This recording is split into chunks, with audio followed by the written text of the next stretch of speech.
Hello dear students, welcome to school spare. আশা করি সবাই ভালো আছো। তো আজকে থেকে স্কুল স্পেয়ার ইউটিউব চ্যানেলে রেগুলার আমরা গণিত এবং ইংরেজি নিয়ে ভিডিও আপলোড করব। তো এই ভিডিওতে আমরা সপ্তম শ্রেণীর গণিত বইয়ের দ্বিতীয় অধ্যায় সমানুপাত ও লাভ ক্ষতি অধ্যায়টি নিয়ে বিস্তারিত আমরা আলোচনা করব।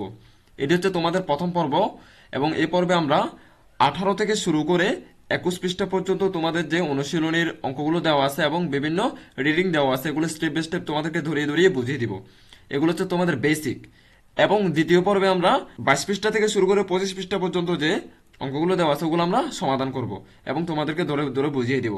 এই দুইটা পর্ব হচ্ছে তোমাদের বেসিক পর্ব। এখানে তোমাদেরকে শিখিয়ে দেওয়া হবে পরবর্তী অঙ্কগুলো অনুশীলনীগুলো কেমনে করতে হবে। ক্লিয়ার?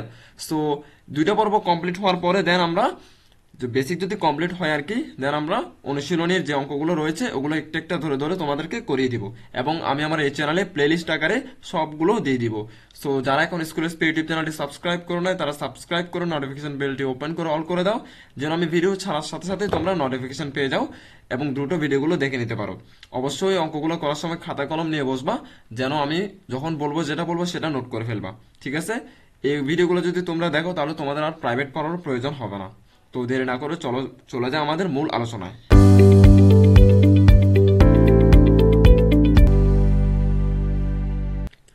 দ্বিতীয় অধ্যায় সমানুপাত ও লাভ ক্ষতি। তো এখানে বলা হয়েছে আমরা প্রতিদিন এমন অনেক সমস্যার মুখোমুখি হই যেগুলো অনুপাত ও সমানুপাতের ধারণা ব্যবহার করে সহজে সমাধান করা যায়। তাই শিক্ষার্থীদের অনুপাত ও সমানুপাতের ধারণা ও এর প্রয়োগের দক্ষতা অর্জন করা দরকার। একইভাবে আমাদের দৈনন্দিন জীবনে অনেকখানি জায়গা জুড়ে আছে লেনদেন, আর যার সাথে জড়িত হচ্ছে লাভ ক্ষতি। এই কারণে লাভ ক্ষতি সম্পর্কে শিক্ষার্থীদের পরিষ্কার ধারণা থাকা প্রয়োজন। তাই এই অধ্যায়ে অনুপাত, সমানুপাত ও লাভ ক্ষতি সম্পর্কিত বিষয় আলোচনা করা হয়েছে। তো তোমরা এগুলো পড়ে নিবে, এগুলো রিডিং, বোঝানোর কিছু নেই, এখান থেকে বুঝিয়ে দিচ্ছি আমি। 2.1 বলা হয়েছে বহুরাশিক অনুপাত ও ধারাবাহিক অনুপাত। তো বহুরাশিক অনুপাত কি দেখে নিই আগে। মনে করি একটি বাক্সের দৈর্ঘ্য, প্রস্থ ও উচ্চতা যথাক্রমে 8, 5 ও 6 সেন্টিমিটার। মানে হচ্ছে যে দৈর্ঘ্য 4 সেন্টিমিটার, প্রস্থ হচ্ছে 5 সেন্টিমিটার এবং উচ্চতা হচ্ছে 6 সেন্টিমিটার, মানে সিরিয়াল ওয়াইজ। ঠিক আছে? যথাক্রমে লেখাটা যখন বলবে মানে সিরিয়াল ওয়াইজ একটা একটা বলছে। তো দৈর্ঘ্য, প্রস্থ, উচ্চতার অনুপাত যদি বলি তার মানে 8:5:6। এই মাঝখানে এটা দেখতেছো না, এটাকে বলা হয় অনুপাত। এটাকে কি বলে? অনুপাত বলে। তো সংক্ষেপে যদি আরো বলি, দৈর্ঘ্য অনুপাত প্রস্থ অনুপাত উচ্চতা। ঠিক আছে? এটা বোঝার কিছু না, জাস্ট দেখতে থাকো। এগুলো তোমাদের সাবকনসিয়াস মাইন্ডে সেভ হচ্ছে। পরবর্তীতে অনুশীলনী যখন অঙ্কগুলো করতে যাব তখন এগুলো অটোমেটিক চলে আসবে, মানে কিভাবে করতে হবে না করতে হবে। এগুলো জাস্ট এবিসিডি শিখতেছো এখন। এখানে 3টি রাশির অনুপাত উপস্থাপন করা হয়েছে। এরূপ 3 বা ততোধিক রাশির অনুপাতকে বহুরাশিক অনুপাত বলে। এগুলাকে বলা হয় কি অনুপাত? বহুরাশিক অনুপাত। এগুলো লাইনগুলো মুখস্থ রাখবা, হয়তো ক নাম্বার আসতে পারে। ধারাবাহিক অনুপাত, মনে করি পুত্র পিতার বয়সের অনুপাত 15:41। ঠিক আছে? তো 15কে বলা হয় পূর্ব রাশি, খেয়াল রাখবা। 15 হচ্ছে পূর্ব রাশি, মানে ওই পাশে যেটা কি বাম পাশে যেটা থাকবে এটা হচ্ছে পূর্ব রাশি, ডান পাশে যেটা থাকবে এটাকে বলা হয় উত্তর রাশি। ঠিক আছে? জাস্ট মাথায় রাখো।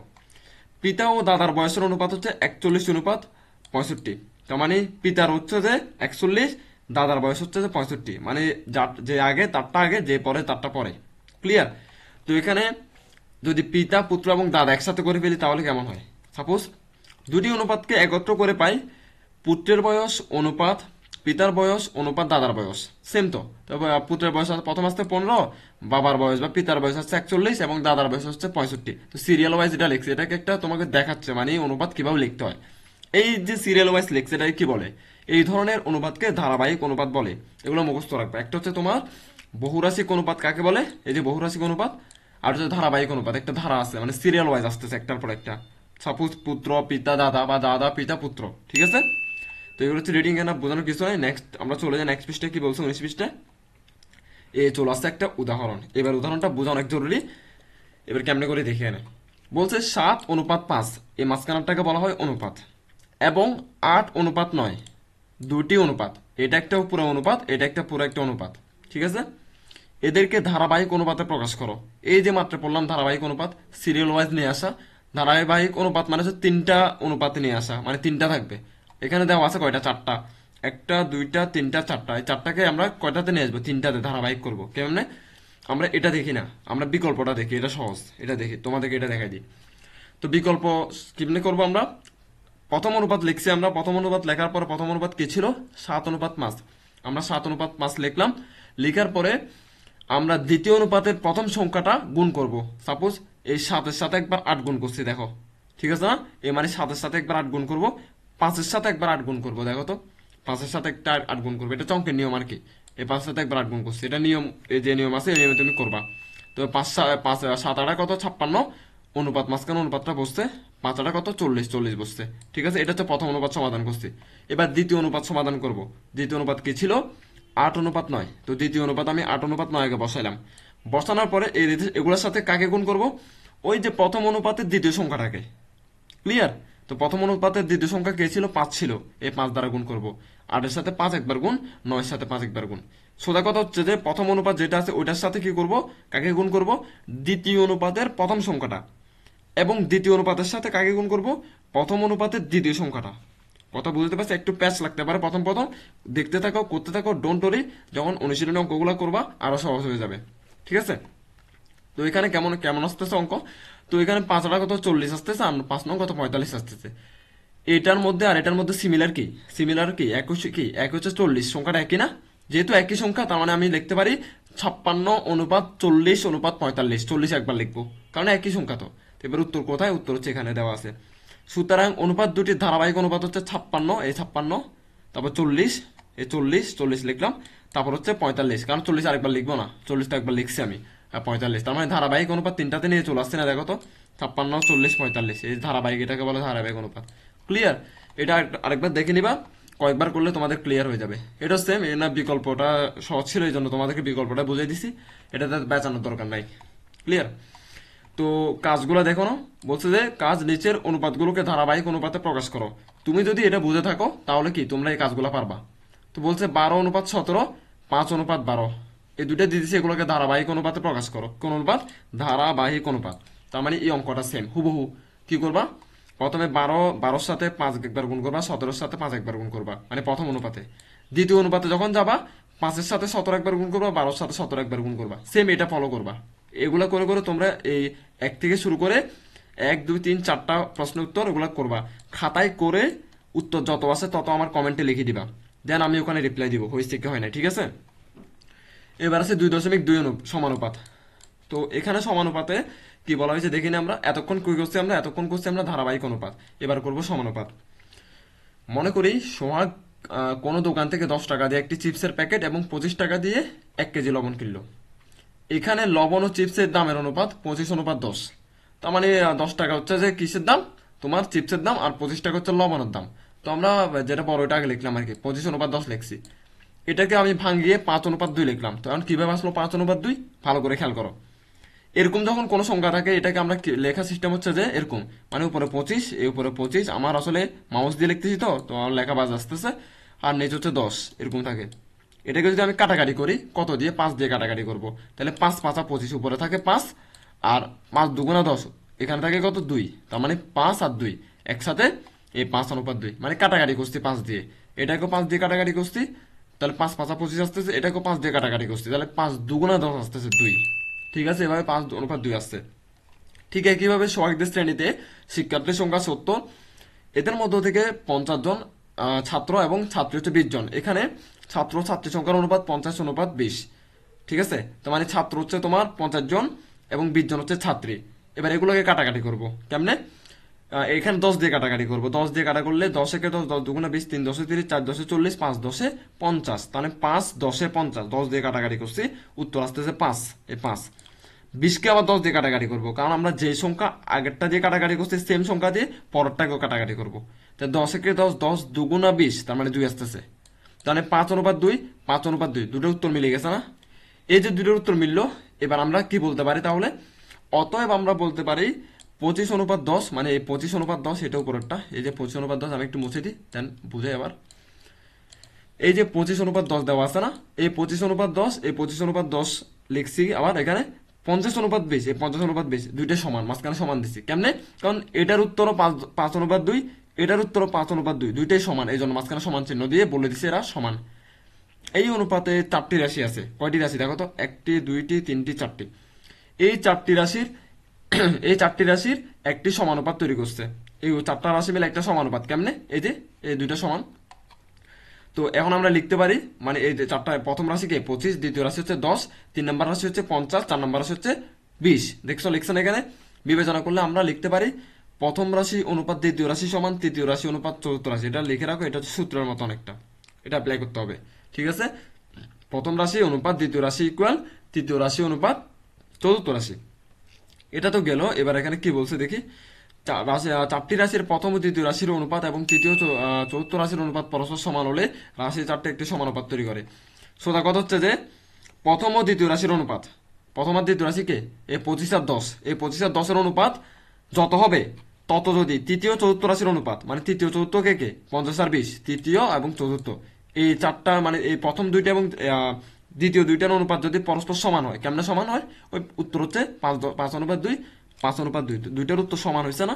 এই যে সমান হয়েছে এই জন্য রাশি চারটি সমানুপাত তৈরি করে। ক্লিয়ার? সমানুপাতের প্রত্যেক রাশিকে সমানুপাতি বলে। এগুলো হচ্ছে সবগুলো সমানুপাতি। কে কে 25, 10, 50, 20 এগুলো সমানুপাতি। ঠিক আছে, এবার আমরা পরবর্তী পৃষ্ঠায় চলে যাই, 20 পৃষ্ঠা। এগুলো অনেক কিছু বোঝার আছে এখানে।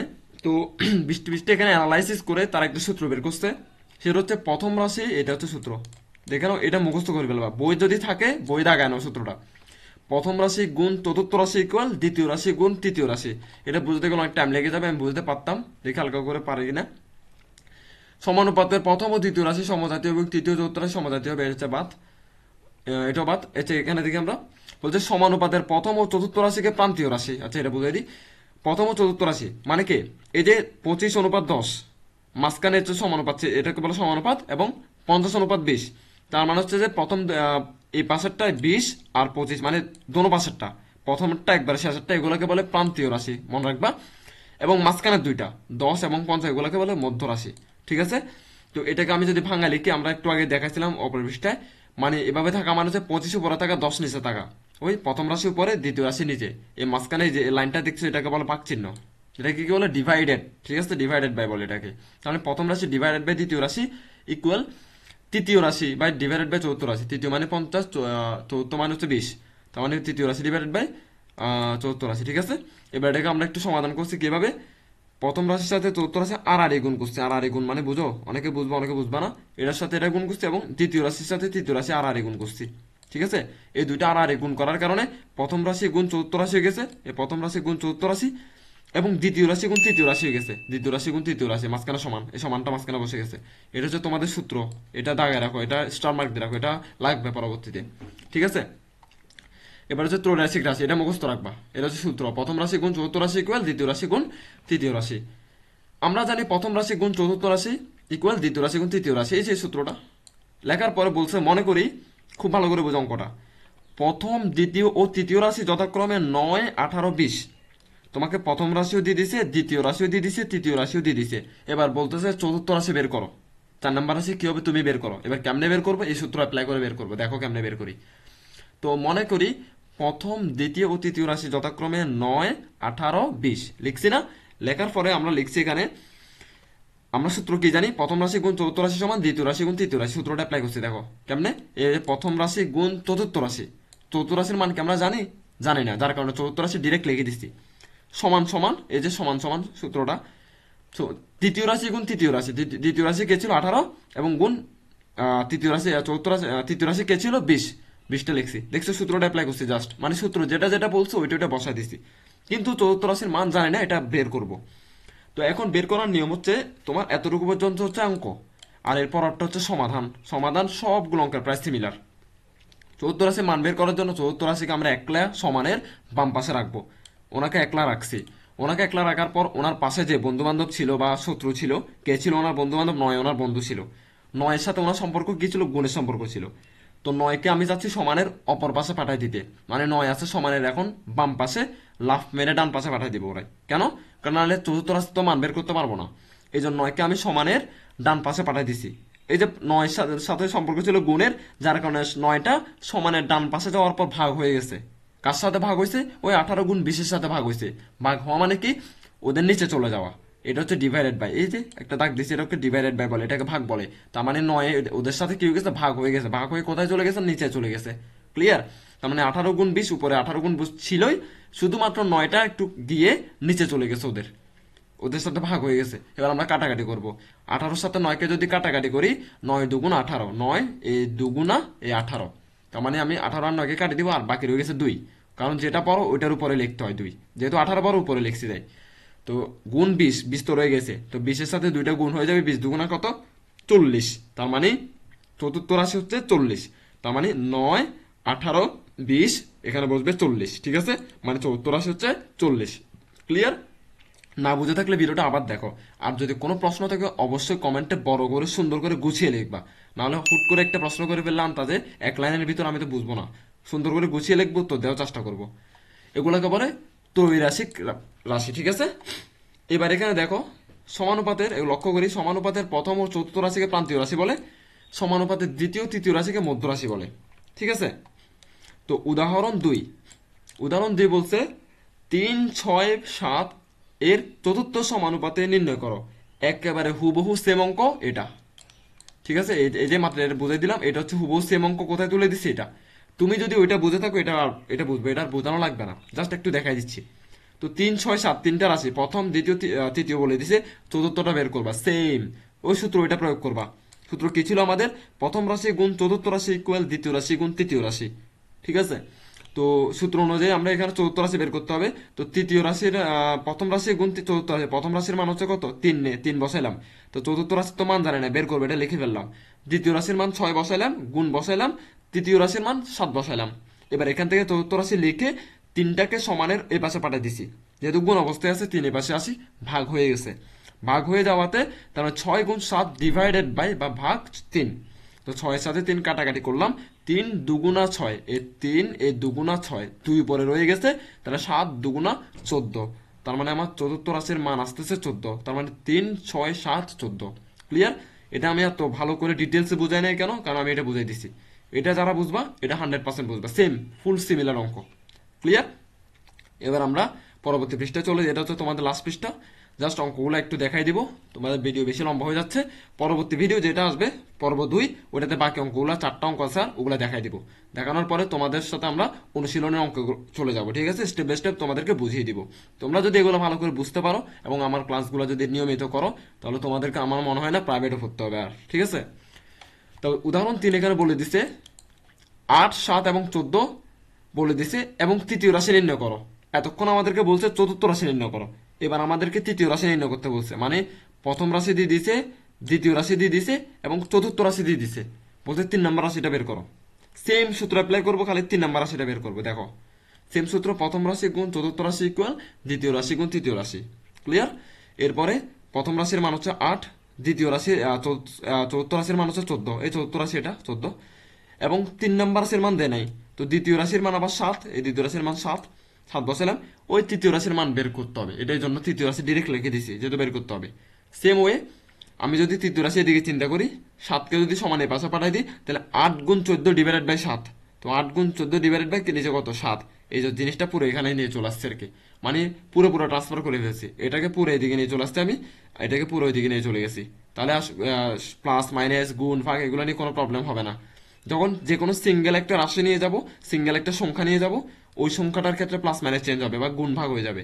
মানে প্লাস থাকলে মাইনাস হয়ে যাবে, মাইনাস থাকলে প্লাস, গুণ থাকলে ভাগ হয়ে যাবে, ভাগ থাকলে গুণ। এইগুলা আমি যখন বীজগণিতে যাব আরো ধরে ধরে বুঝাই দিব জিনিসগুলা। ঠিক আছে, এখন এইভাবে বুঝে নাও। তো এখানে 8 গুণ 14 ডিভাইডেড বাই 7, 14 সাথে 7 কাটাকাটি করলে 7 দুগুণা 14, এখানে 2 আছে, আর তাহলে 8 এই দুগুণা 16। ঠিক আছে, তো এটা হচ্ছে গেল। এবার এইগুলো তোমরা করবা, এগুলো যদি বুঝতে থাকবে এগুলো 100% পারবা। এখানে তোমাকে কোন রাশির মান বের করতে হবে? প্রথম রাশির মান বের করতে হবে, এটা প্রথম রাশির মান বের করবা, ওই প্রথম রাশি আর গুলার মান দেওয়া আছে। তো খ নম্বরে কি করবা? খ নম্বরে চতুর্থ রাশির মান বের করবা, ওই উপর অঙ্কগুলোর মতো। প্রথম রাশি, দ্বিতীয় রাশি, তৃতীয় রাশি দেওয়া আছে, চতুর্থ রাশির মান বের করবা। তোমাকে এটা পারতে হবে, কিন্তু অবশ্যই পারতেই হবে। তো এগুলা গেল। এবার আর কি আছে অঙ্ক? এখানে আরেকটা সূত্র দেওয়া আছে, এখানে দেখি বলছে যে ক অনুপাত খ, এটা তেমন লাগবে বলে আমার মনে হচ্ছে না, দেখি আরেকটু তবু। আচ্ছা, মধ্য রাশি, এটা ততটা ইম্পর্টেন্ট না, তবু তোমরা এটা আমি যদি পরবর্তী ভিডিওতে পারলে দেখাই দিব। অতটা ইম্পর্টেন্ট না, তোমাদের এতক্ষণ যেগুলো বুঝেছে ওগুলো বেশি ইম্পর্টেন্ট ছিল। ক্রমিক সমানুপাতি এটা হচ্ছে ক্রমিক সমানুপাতি, তবে আমি পরবর্তী ভিডিওতে এটা হালকা করে দেখিয়ে দিব। তো ভালো লাগলে অবশ্যই অবশ্যই ভিডিওটা লাইক করবা, কমেন্ট করবা এবং বন্ধুদের সাথে ভিডিওটি শেয়ার করবা, এবং আমার চ্যানেলটি সাবস্ক্রাইব করে আমাদের পাশে থাকবা। ধন্যবাদ সবাইকে।